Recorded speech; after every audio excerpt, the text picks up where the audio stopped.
Shalom. Untuk mempersiapkan hati kita memasuki ibadah, mari kita bernyanyi dari Kidung Jemaat nomor 18 di ayat yang pertama sampai dengan ayat yang ketiga, dan di ayat ketiga kita bangkit berdiri.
Sebab terangmu datang dan kemuliaan Tuhan terbit atasmu. Haleluya.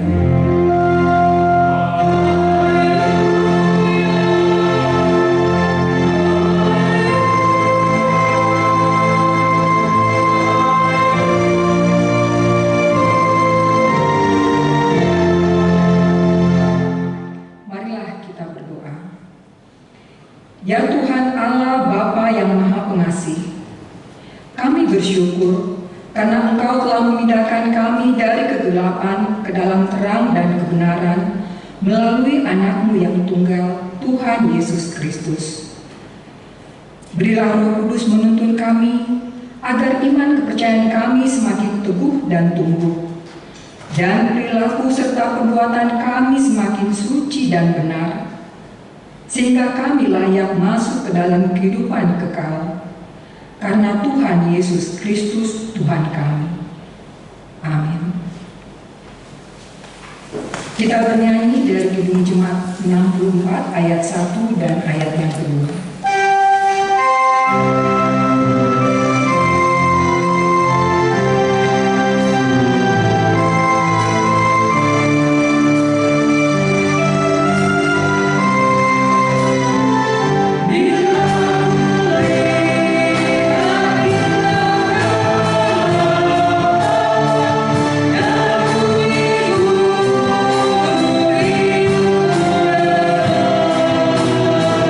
Yeah.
kelima sampai dengan titah yang ke-10. Titah kelima. Hormatilah bapa dan ibumu agar engkau berbahagia dan lanjut umurmu di bumi yang diberikan Allah kepadamu. Titah ke-6. Jangan engkau membunuh. Titah ke-7. Jangan engkau berzina. Titah ke-8. Jangan engkau mencuri. Titah ke-9. Jangan engkau berdusta. Titah ke-10. Jangan engkau mendambakan akan rumah sesamamu. Jangan engkau mendambakan akan istrinya, atau pembantunya laki-laki maupun perempuan, ternaknya, atau segala sesuatu milik mereka. Demikian hukum Tuhan, marilah kita memohon kekuatan dari Tuhan. Ya Tuhan, kuatkanlah kami melakukan yang sesuai dengan hukum-Mu. Amin. Kembali kita bernyanyi dari Kidung Jemaat 387 ayat yang kedua dan 3.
Marilah kita merendahkan diri untuk mengaku dosa-dosa kita kepada Allah. Kita berdoa. Ya Tuhan Allah, Bapa kami yang Maha Kuasa, Engkau mengasihi kami orang yang hina dan tercela ini. Kami datang ke hadapan-Mu mengaku segala dosa dan kesalahan kami. Sejak dilahirkan kami sudah bergelimang di dalam dosa. Kami tersesat dan menyimpang dari jalan Tuhan. Kami sering melanggar hukum-Mu. Ya Tuhan kami, janganlah mengingat dosa dan pelanggaran kami pada masa muda. Tetapi ingatlah kepada kami sesuai dengan kasih setia-Mu oleh karena kemurahan-Mu. Ya Tuhan, lapangkanlah hati-Mu terhadap kami orang yang berdosa ini. Amin.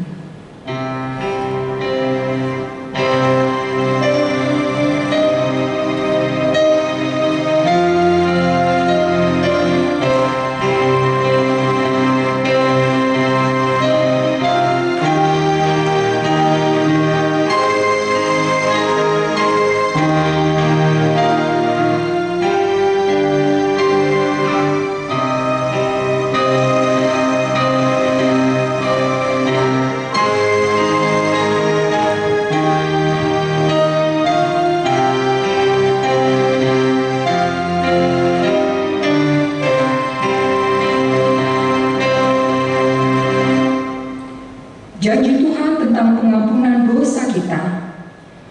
Karena begitu besar kasih Allah akan dunia ini, sehingga Ia telah mengaruniakan anaknya yang tunggal, supaya setiap orang yang percaya kepadanya tidak binasa, melainkan beroleh hidup yang kekal.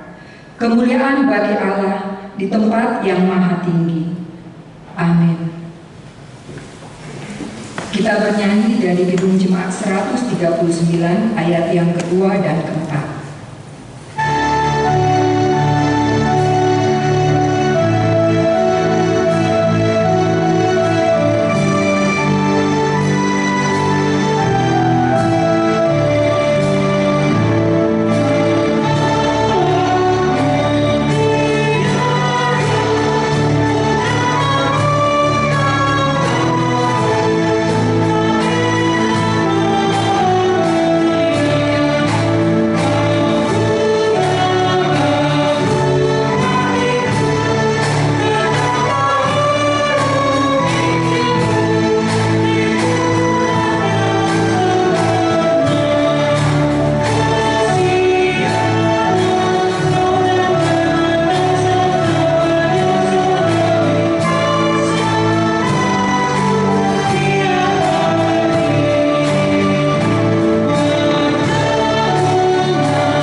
Marilah kita membaca firman Tuhan yang ditetapkan untuk hari ini, yaitu yang terambil dalam Yesaya pasal yang ke-43, ayat pertama sampai dengan ayat yang ke-7.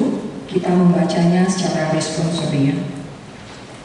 Tetapi sekarang, beginilah firman Tuhan yang menciptakan engkau, hai Yakub, yang membentuk engkau, hai Israel.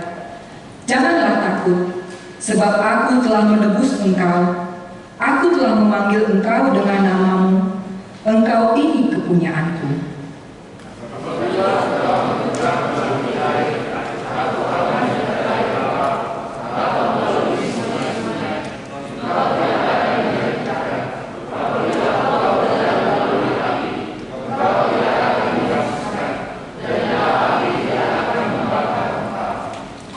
Sebab akulah Tuhan Allahmu yang Maha Kudus, Allah Israel, Juru Selamatmu. Aku menebus engkau dengan Mesir dan memberikan Ethiopia dan Seba sebagai gantimu.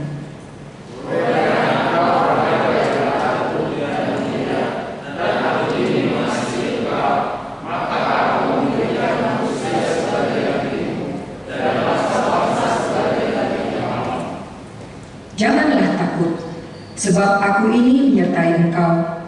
Aku akan mendatangkan anak cucumu dari timur, dan aku akan menghimpun engkau dari barat.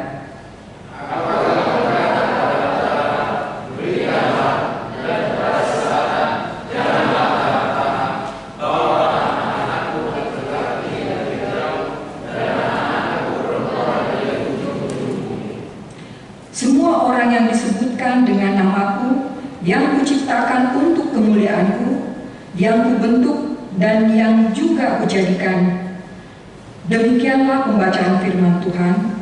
Berbahagialah orang yang mendengarkan firman Allah serta memeliharanya. Amin. Kita bernyanyi dari Kidung Jemaat 17 ayat yang keempat sampai dengan ayat yang ke-7.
iman kepercayaan kita sebagaimana teman-teman seiman di seluruh dunia, kita bersama-sama mengucapkan, Aku percaya pada Allah, Bapa yang Maha Kuasa, Khalik langit dan bumi. Aku percaya pada Yesus Kristus, Anaknya yang tunggal Tuhan kita, yang dikandung daripada Roh Kudus, lahir dari anak darah Maria, yang menderita sengsara di bawah pemerintahan Pontius Pilatus, disalibkan, mati dan dikuburkan, yang turun ke dalam kerajaan maut. Pada hari yang ketiga, bangkit pula dari antara orang mati, naik ke surga, duduk di sebelah kanan Allah, Bapa yang Maha Kuasa. Dari sana akan datang kelak untuk menghakimi orang yang hidup dan yang mati. Aku percaya pada Roh Kudus dan adanya satu gereja yang kudus, persekutuan orang kudus, pengampunan dosa, kebangkitan daging, dan hidup yang kekal. Amin. Warta Jemaat.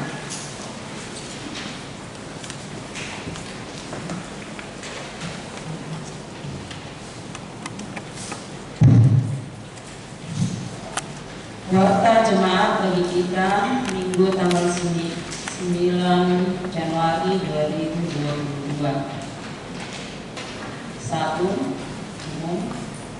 Nama minggu kita hari ini minggu pertama setelah Epifanias. 2. Statistik. 3. Dewan Koinonia Seksi Sekolah Minggu.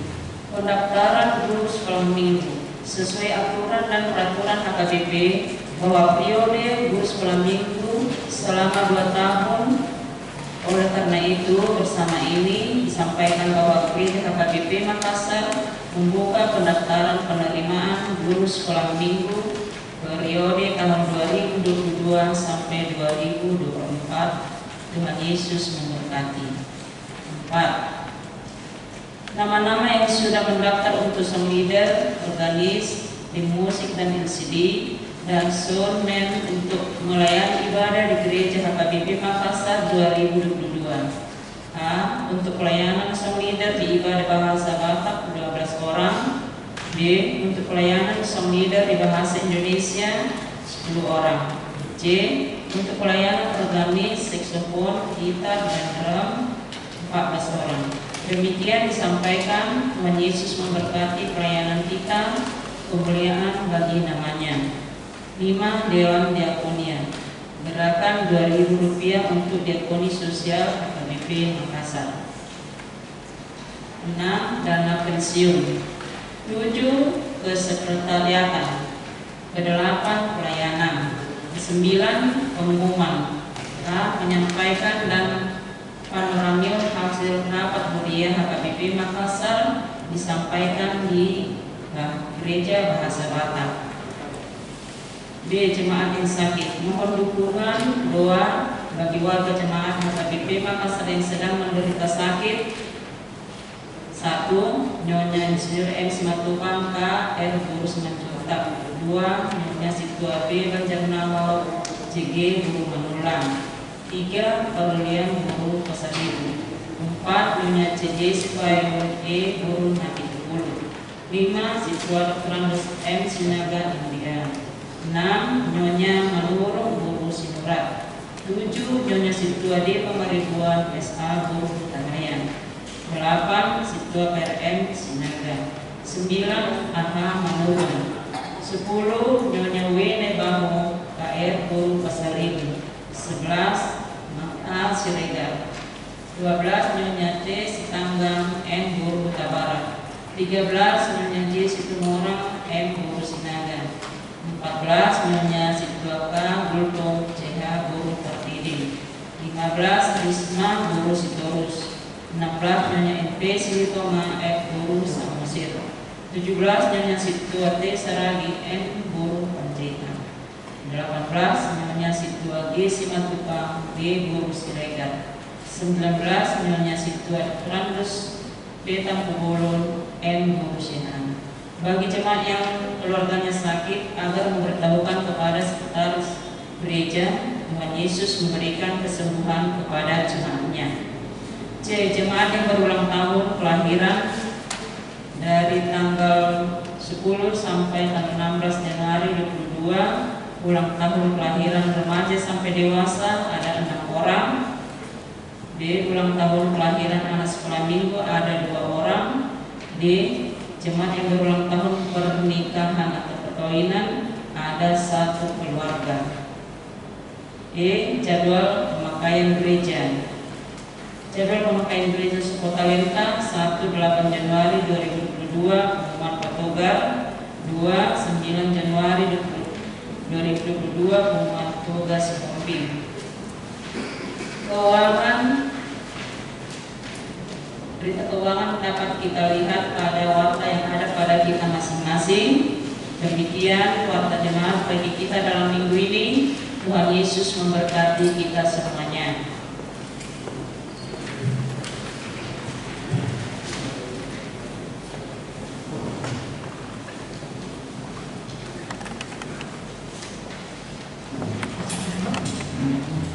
Kita bernyanyi dari Kidung Jemaat 407 sambil kita mengumpulkan persembahan 1A, 1B.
Terpujilah Engkau Allah atas segala rahmat dan kebaikan-Mu yang kami terima di sepanjang kehidupan kami.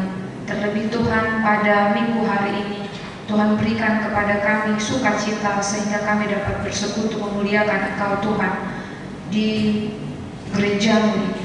Kiranya ibadah kami boleh berkenan di hadapan-Mu, menumbuhkan iman kepercayaan kami untuk menjadi anak-anak Tuhan yang taat dan setia di dalam kehidupan kami. Sebentar Tuhan, kami mau mendengarkan firman-Mu. Penuhi kami dengan Roh Kudus-Mu agar kami mengerti dan mengimani serta melakukannya itu di dalam hidup kami. Inilah doa kami di dalam nama Yesus Kristus. Kami berdoa dan mengucap syukur. Amin. Selamat hari Minggu untuk kita. Jemaat yang dikasihi di dalam nama Tuhan Yesus Kristus, firman Tuhan bagi kita pada hari Minggu ini, Minggu Epifanias, yakni terambil dari kitab Lukas pasal yang ketiga, dimulai dari ayat yang ke-15 sampai ayat 17, kemudian ayat 21 sampai kepada ayat yang ke-22. Lukas pasal 3 ayat 15 sampai 17, ayat 21 sampai ayat 22, demikianlah firman Tuhan. Tetapi karena orang banyak sedang menanti dan berharap, dan semuanya bertanya dalam hatinya tentang Yohanes, kalau ia adalah Mesias. Yohanes menjawab dan berkata kepada semua orang itu, "Aku membaptis kamu dengan air, tetapi Ia yang lebih berkuasa daripadaku akan datang, dan membuka tali kasutnya pun aku tidak layak. Ia akan membaptis kamu dengan Roh Kudus dan dengan api. Alat penampi sudah di tangannya untuk membersihkan tempat pengiringannya dan untuk mengumpulkan gandumnya ke dalam lumpungnya. Tetapi debu jerami itu akan dibakarnya dalam api yang tidak terpadamkan." Ayat 21 dan ayat 22, ketika seluruh orang banyak itu telah dibaptis dan ketika Yesus juga dibaptis dan sedang berdoa, terbukalah langit dan turunlah Roh Kudus dalam rupa burung merpati ke atasnya, dan terdengarlah suara dari langit, "Engkaulah anakku yang kukasihi, kepadamulah aku berkenan." Sampai sedemikian jauh pembacaan firman Tuhan. Jemaat yang dikasihi di dalam nama Tuhan Yesus Kristus, minggu ini kita memasuki minggu pertama setelah Epifanias. Ini minggu Epifanias ini dimulai dari tanggal 6 Januari menurut kalender tahun gerejawi, setelah dihitung 12 hari kelahiran daripada Tuhan Yesus Kristus. Jadi minggu Epifanias ini selama 4 minggu nanti kita akan melewati itu, mengingat dan mensyukuri segala kebaikan Tuhan yang luar biasa di dalam hidup kita melalui pernyataannya, Yesus yang kita kenal sebagai juru selamat kita. Dan hal inilah yang menjadi berita sukacita bagi kita, karena minggu Epifanias ini berita sukacita bagi dunia, bagi setiap orang yang percaya kepada Yesus Kristus. Epifanias, pernyataan hal, kalau di bahasa Batak dikatakan hapapaka, merupakan momentum yang sangat penting untuk merenungkan dan mensyukuri perbuatan Tuhan yang begitu besar, yang menyelamatkan kita. Dia sendiri datang ke tengah-tengah dunia ini sama dengan kita manusia. Dia merasakan segala apa yang kita rasakan. Dia mengerti tentang kehidupan kita, dan karya yang amat luar biasa yang terbesar yang Dia berikan kepada kita, yakni menyelamatkan kita dari belenggu dosa. Maka kalau di beberapa kebiasaan orang Kristen, perayaan ini dilakukan, dirayakan dengan begitu sukacita, apalagi mengingat bagaimana perjalanan. Kalau kita lihat Tuhan Yesus itu lahir, orang-orang Majus melihat bintang di timur, dan mereka dengan tekun dan meneliti bagaimana kelahiran daripada Tuhan Yesus Kristus di Bethlehem, dan melalui tantangan yang amat luar biasa, karena pada saat itu kekaisaran Herodes yang memerintah pada saat itu melihat itu sebagai bencana dan sebuah hal yang dapat menyulitkan dia melihat Yesus sebagai saingannya. Jadi kelahiran Tuhan Yesus itu merupakan sebuah tantangan, dan ketika lahirnya Tuhan Yesus itu adalah sebuah karya terbesar dan perayaan, dan melihat pernyataan Allah itu melalui anaknya Yesus Kristus di tengah-tengah dunia ini nyata. Maka kalau di dunia kekristenan atau di negara-negara lain, perayaan Epifanias itu begitu meriah.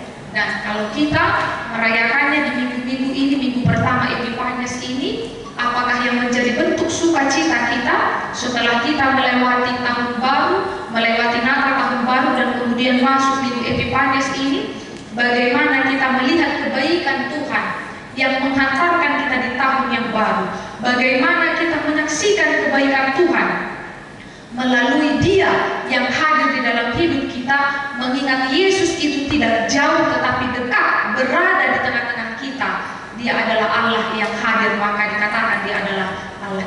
Immanuel, Allah beserta dengan kita.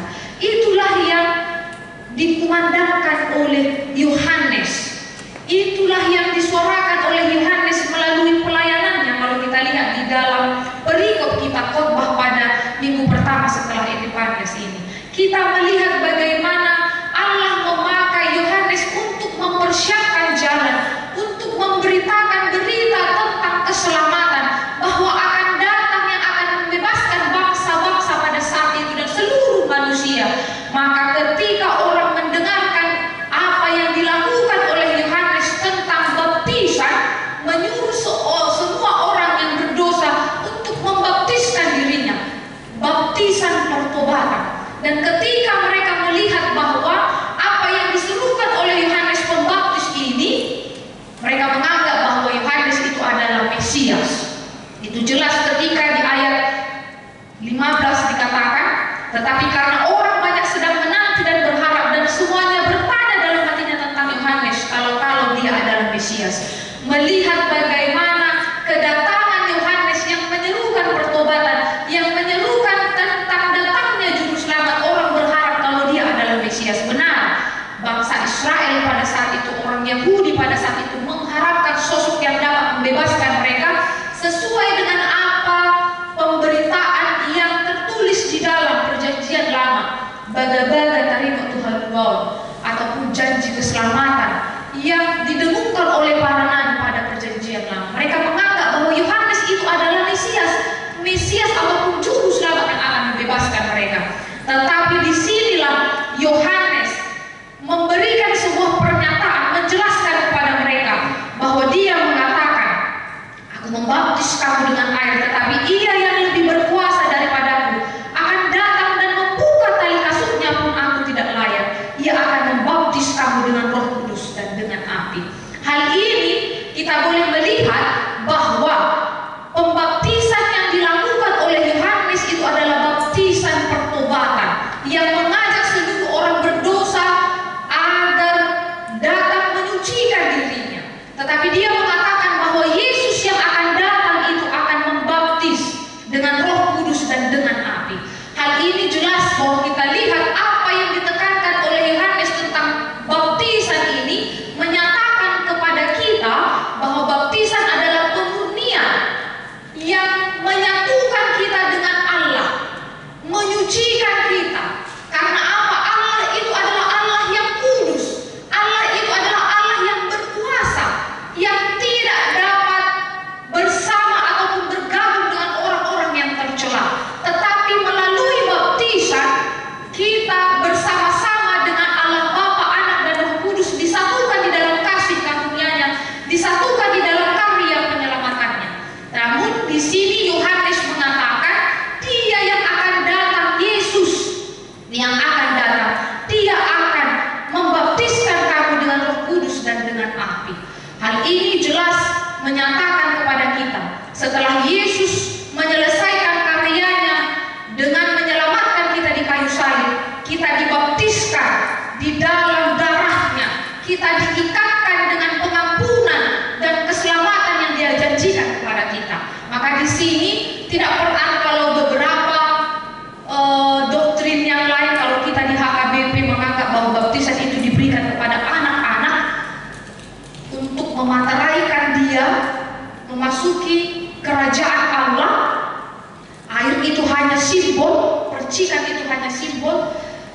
Air adalah pemurnian yang menyatakan kita bersama-sama dengan Allah Bapa, Anak dan Roh Kudus, menyatakan kita sebagai pewaris kerajaannya. Berarti di sini kita melihat bahwa yang luar biasa itu yang perlu kita syukuri, letak dari makna baptisan itu adalah ketika kita dipersatukan dengan Yesus sendiri di dalam rohnya, di dalam kekuasaannya, di dalam karya penyelamatannya.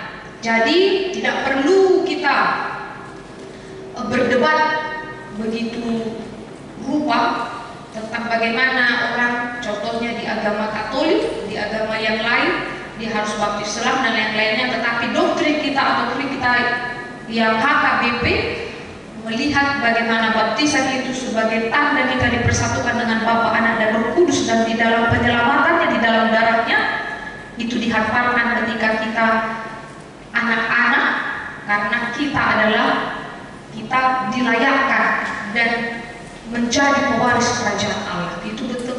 Itu kita lihat bagaimana HKBP melihat anak-anak itu begitu penting, dan kita melihat baptisan itu dimulai dari balita. Nah, hal ini kalau itu hanya sebagai sebuah perbandingan, tapi yang paling utama kita lihat ketika Yohanes mengatakan, "Aku membaptis kamu dengan air, tetapi ia lebih berkuasa daripadaku, akan datang dan membuka tali kasutnya pun aku tidak layak." Hal yang luar biasa, berita sukacita yang boleh kita lihat di sini. Yohanes yang pada saat itu diagungkan dan bahkan dikatakan dia adalah Mesias, tetapi dia luar biasa tidak mengedepankan dirinya yang pada saat itu viral kalau istilah sekarang ya, yang pada saat itu dikagumkan oleh orang lain. Dia tidak mengedepankan dirinya agar lebih menjadi orang yang utama, tetapi dia mengatakan, "Ia yang lebih berkuasa daripada aku akan datang, bahkan membuka tali kasutnya pun aku tidak layak." Hal ini boleh kita lihat. Banyak orang menyebut Yohanes itu adalah guru, tetapi kerendahan hati daripada Yohanes mengatakan, "Aku tidak layak membuka tali kasutnya." Kalau tradisi daripada orang Yahudi, budaklah, hambalah yang membuka tali daripada tuannya, tali sepatu ya. Nah, di sini diri identitas daripada Yohanes mengibaratkan dia adalah seorang budak, seorang hamba. Dia mengatakan yang akan datang itu adalah lebih berkuasa daripada aku. Hal ini kita lihat, Yohanes tidak memakai kepopularitasannya atau memakai dirinya yang pada saat itu diagungkan oleh orang lain yang menganggap dia adalah Mesias, tetapi dia tetap memperkenalkan Yesus yang akan datang, yang lebih berkuasa daripadanya, bahkan yang akan memberikan sebuah karya terbesar di tengah-tengah dunia ini. Maka dia katakan, "Membuka tali kasutnya pun aku tidak layak."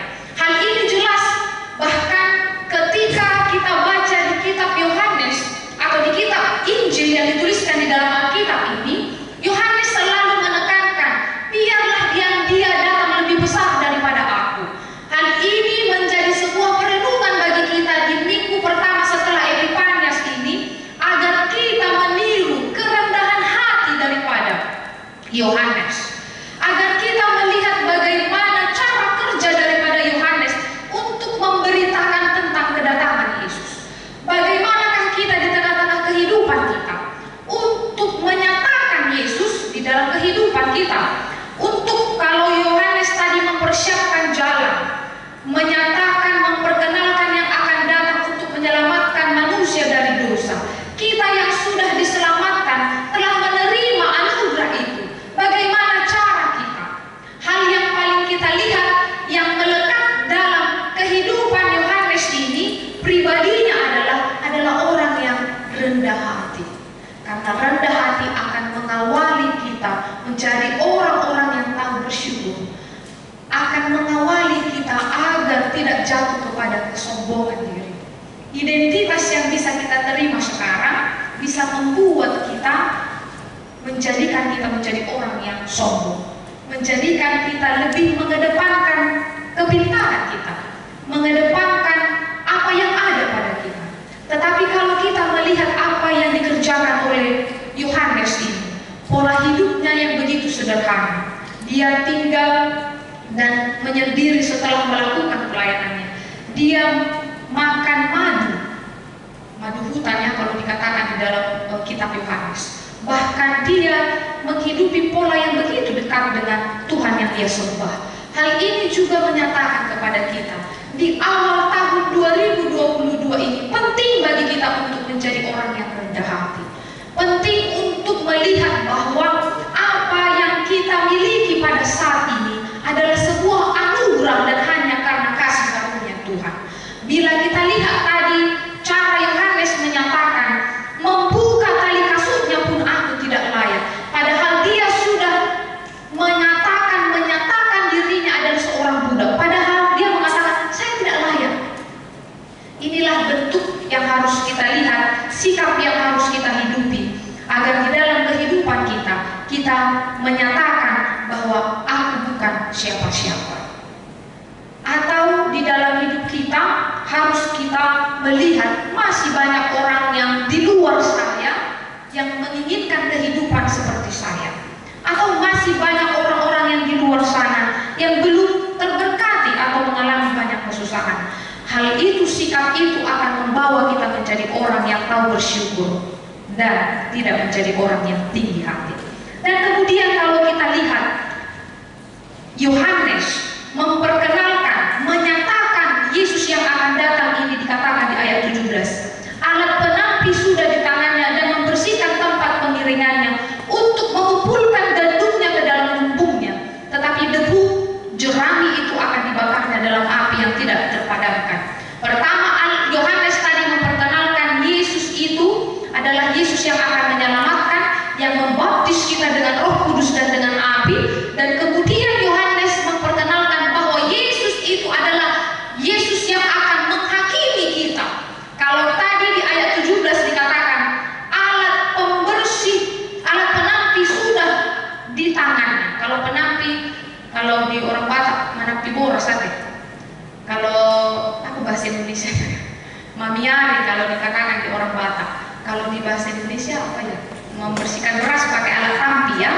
Nah, jadi kalau ibu-ibu orang Batak atau anak perempuan orang Batak, kalau menampi itu kan jeraminya akan pergi paling ujung, berasnya akan menghadap dekat dengan orang yang menampi. Nah, kalau dijelaskan tadi alat penampi sudah di tangannya untuk membersihkan tempat pengiringannya. Apa yang dijelaskan oleh Yohanes pada ayat 17 ini menyatakan bagi kita bahwa Allah yang datang itu menyelamatkan kita sekaligus adalah Allah yang akan memisahkan, menghakimi setiap orang di tengah-tengah dunia ini pada kedatangannya. Itu jelas ketika kita mengucapkan pengakuan iman rasuli, Dia akan datang kedua kalinya untuk menghukumi orang yang hidup dan yang mati, menghakimi orang yang hidup dan yang mati. Di sini kita bisa melihat bagaimana kekuasaan Allah yang dinyatakan oleh Yohanes itu melalui kedatangan Yesus itu benar adanya.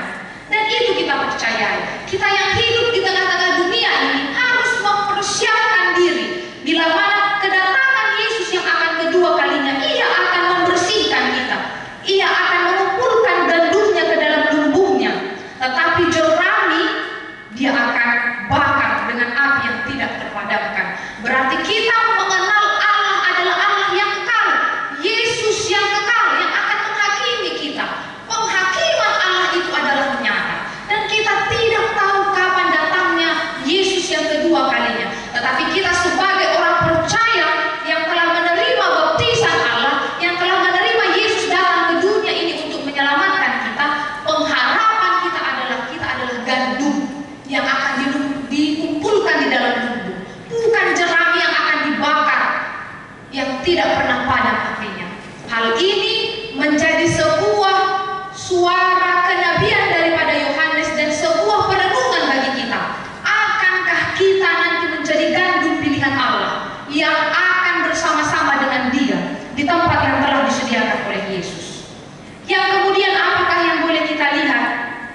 Jemaat yang dikasihi di dalam nama Yesus Kristus, pernyataan Allah yang amat luar biasa ketika Yohanes membaptis Yesus. Tadi kita belajar dari kerendahan hati daripada Yohanes, tapi kita yang harus melihat kerendahan hati yang amat luar biasa, yakni dari Yesus. Yesus mau dibaptis. Yesus mau datang kepada Yohanes, membaptiskan diri. Kenapa Yesus datang? Kalau tadi kita menyatakan baptisan Yohanes itu adalah baptisan pertobatan, apakah Yesus itu adalah orang yang berdosa maka Dia datang kepada Yohanes membaptiskan diri? Tetapi kita melihat bagaimana Yesus menghampiri dan mengatakan kepada Yohanes. Kalau kita buka referensi dari kitab Injil yang lain di Markus, Yohanes ataupun Matius, Dia mengatakan kepada Yohanes, baptislah.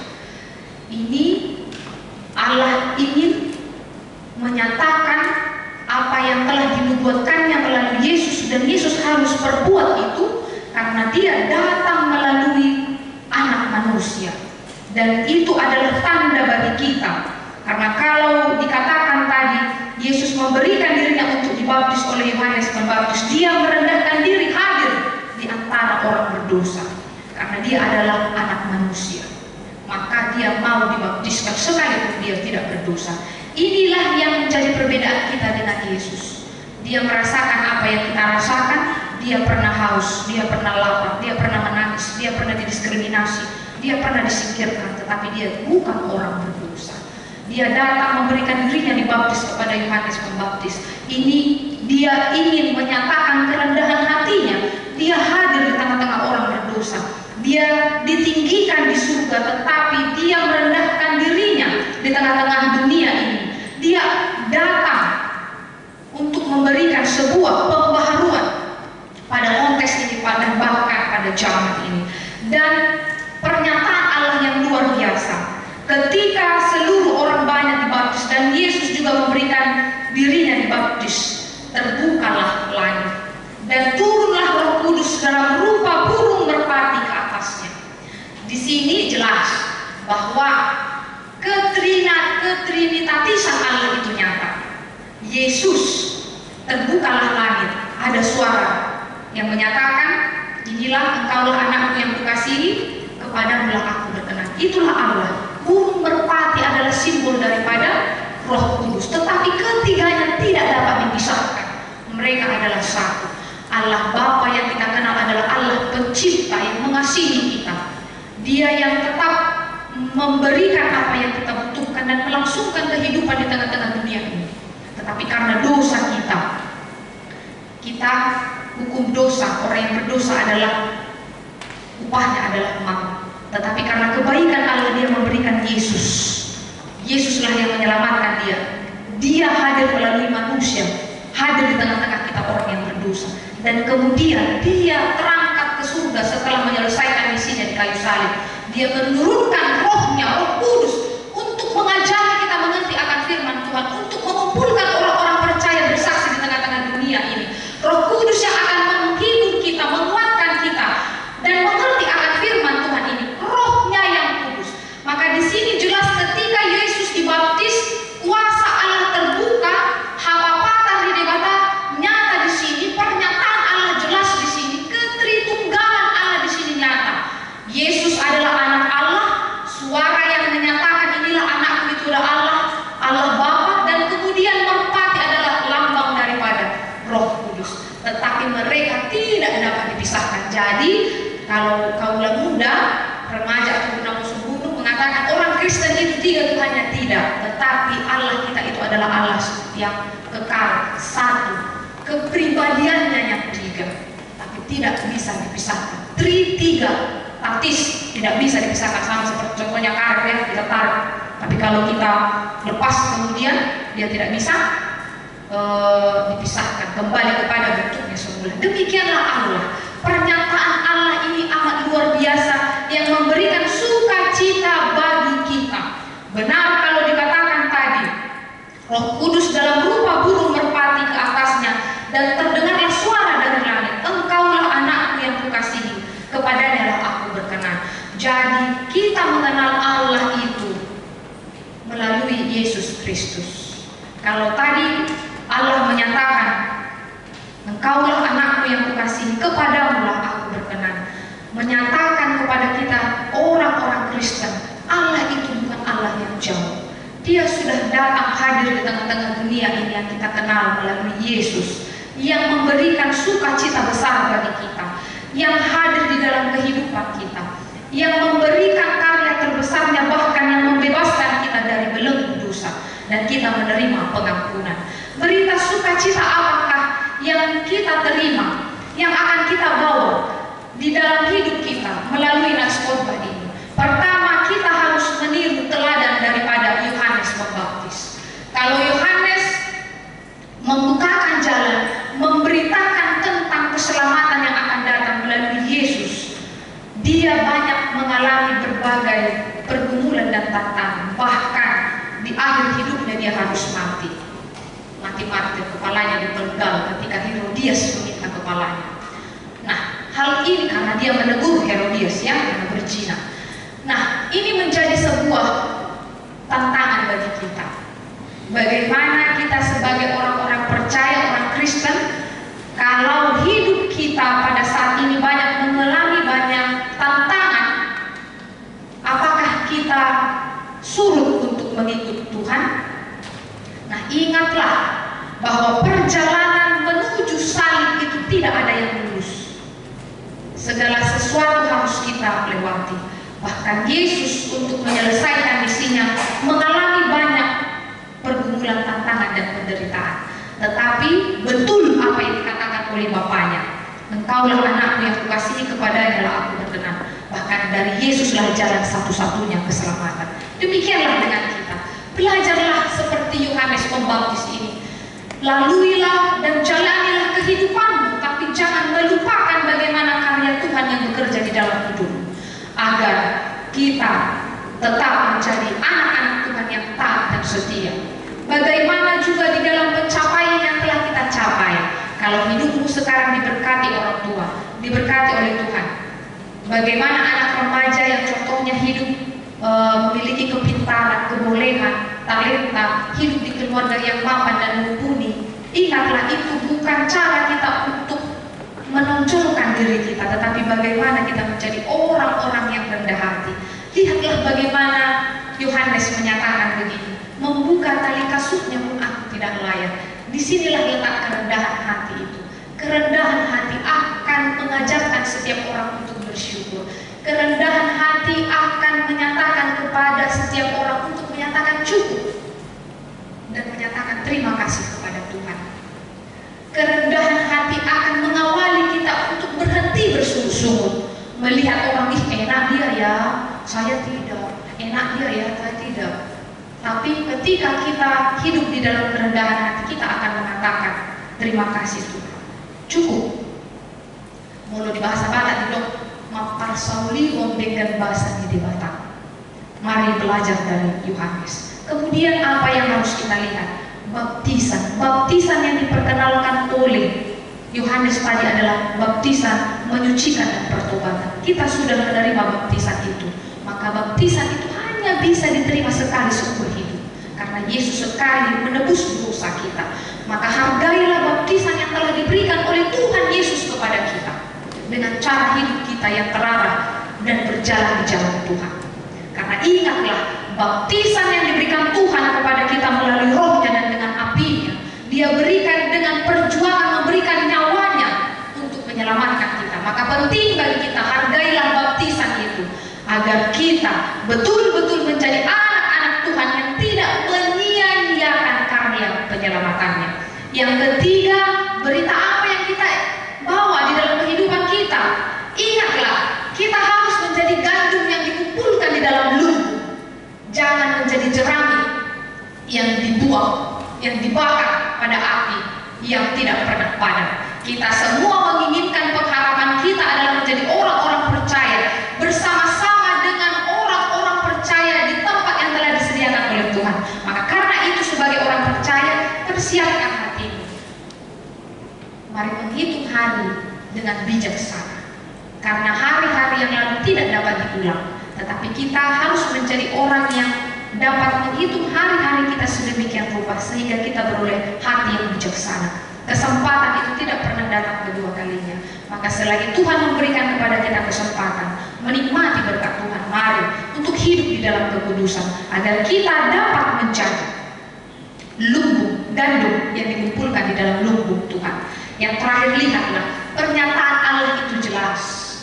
Kita kenal adalah Allah Tritunggal, Allah Trinitatis, Allah yang dekat dengan kita. Maka kalau nanti kau di dalam kesunyian, kalau nanti kita berada di dalam pergumulan hidup, kalau nanti kita ditinggalkan orang-orang yang kita kasihi, kalau nanti kita mengalami pencobaan yang amat luar biasa di dalam hidup kita, ingatlah, Tuhan itu telah dekat dengan kita. Dia telah ada bagi kita melalui pernyataannya, melalui Yesus. Dan bahkan dia memberikan Roh Kudus bagi kita untuk menguatkan kita. Maka di sini bersukacitalah. Minggu Epifanes membawa kita untuk menjadi anak-anak Tuhan yang bersukacita, karena berkat Tuhan itu nyata, pemeliharaannya nyata. Maka disinilah kita menjadi anak-anak Tuhan yang selalu bersyukur. hidup di dalam kerendahan hati dan melihat Tuhan itu tidak pernah jauh di dalam hidup kita. Amin. Kita bersatu di dalam doa. Terpujilah Engkau Allah atas segala kebaikan-Mu yang menyapa kami melalui firman-Mu. Engkau telah menyatakan diri-Mu ya Tuhan di tengah-tengah dunia ini melalui kehadiran anak-Mu Tuhan Yesus Kristus yang menyelamatkan kami. Dia telah memberikan bagi kami keselamatan, membaptiskan kami dengan roh dan apinya, dan bahkan menyatakan dirinya sebagai jalan satu-satunya menuju keselamatan yang Engkau janjikan bagi setiap orang yang percaya. Maka ajarilah kami untuk mengimani Engkau adalah Allah yang hadir, Allah yang nyata di dalam hidup kami, agar kami juga Tuhan, anak-anak Tuhan yang telah Engkau baptiskan di dalam nama Bapa, Anak, dan Roh Kudus, menghargai itu sebagai bentuk pernyataan dan kasih Tuhan yang amat luar biasa, yang telah menebus kami melalui kematian-Mu, yang telah memberikan kepada kami keselamatan, menyelamatkan kami dari dosa, sehingga kami menerima pengharapan bahwa orang-orang yang percaya akan dikumpulkan di tempat yang telah Engkau sediakan bagi setiap orang yang percaya akan keselamatan yang telah Engkau nyatakan. Bapa yang Maha Baik, ajarkanlah kami untuk menjadi seperti Yohanes yang mempersiapkan jalan di tengah-tengah kehidupan kami. Cara kami ya Tuhan untuk memperkenalkan Engkau di dalam gaya hidup kami. Jadikan kami menjadi anak-anak Tuhan yang bersikap setia dan taat terhadap pemanggilan kami, yang menuruti akan firman Tuhan, menghidupinya. Agar itulah cara kami ya Tuhan memperkenalkan Engkau adalah Tuhan dan Juru Selamat kami. Kami percaya juga ya Tuhan, kelak kami akan dikumpulkan menjadi gandum pilihan Tuhan yang akan dikumpulkan di dalam lumbung. Maka di sepanjang hidup kami ini Tuhan, yang masih Tuhan berikan untuk hidup dan menikmati berkat Tuhan, ajarilah kami untuk memakai waktu dan kesempatan menghitung hari-hari kami dengan sedemikian rupa, agar kami beroleh hati yang bijaksana, agar kami juga Tuhan tidak jatuh kepada kesombongan. Kami tetap menjadi anak-anak Tuhan yang tahu bersyukur dan rendah hati, sehingga bila mana waktunya Tuhan datang, kami menjadi anak-anak pilihan Tuhan yang bersama-sama di dalam kerajaan. Berkati seluruh jemaat kami yang boleh berkumpul pada minggu hari ini. Biarlah kiranya Tuhan yang memberikan sukacita memimpin kami dengan Roh Kudus-Mu, agar kami mengerti akan kehendak Tuhan, bersukacita dan bersemangat melakukan aktivitas kami. Berkatilah seluruh jemaat kami, bila mana di dalam keadaan sakit, berikanlah kesembuhan. Mereka yang berbeban berat, yang di dalam pergumulan, kasihanilah mereka.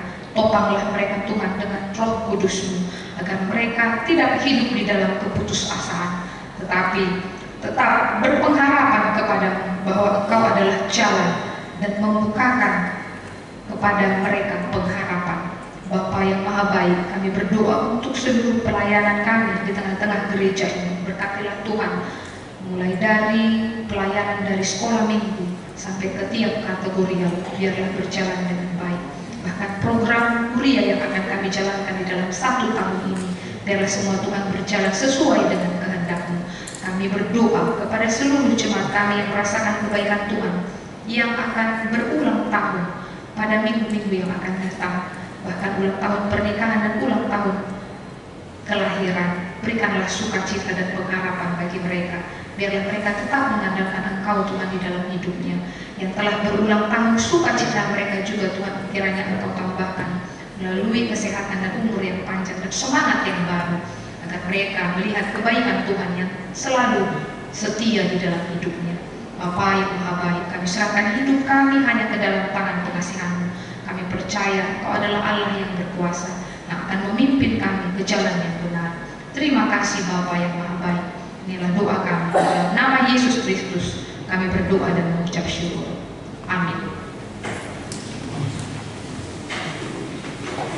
Kita bernyanyi dari Himne Jemaat 427 ayat 1 dan ayat berikutnya sambil mengumpulkan persembahan.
Sebahagian daripada karunia itu kami serahkan kembali sebagai persembahan kepada Tuhan.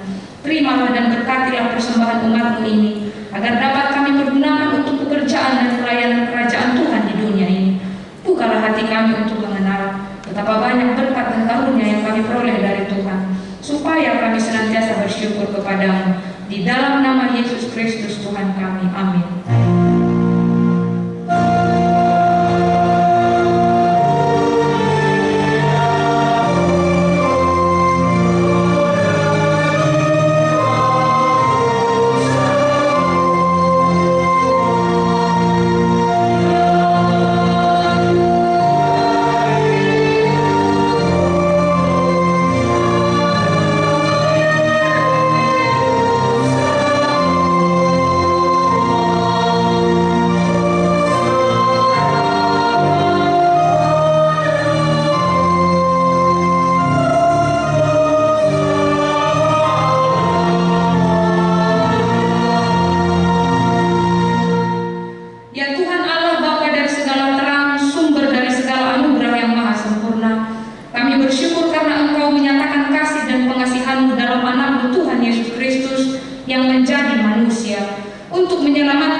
Tetapi setia beribadah sebagai pertanda terima kasih kami.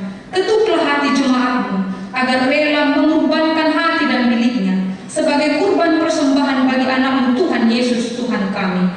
Nyatakanlah berita Injil kepada orang penyembah berhala dan yang belum mengenal-Mu, agar mereka datang kepada terang yang telah terbit itu. Berilah hamba-hamba-Mu sukacita, agar berita kesukaan cepat tersebar ke seluruh negeri di dunia ini. Berilah hikmat kebijaksanaan kepada pemerintah kami dan seluruh aparatnya, agar mereka turut serta melapangkan jalan berita Injil. Kiranya kami bersama mereka tunduk dan taat kepada perintah anak-Mu, Tuhan Yesus, Tuhan kami.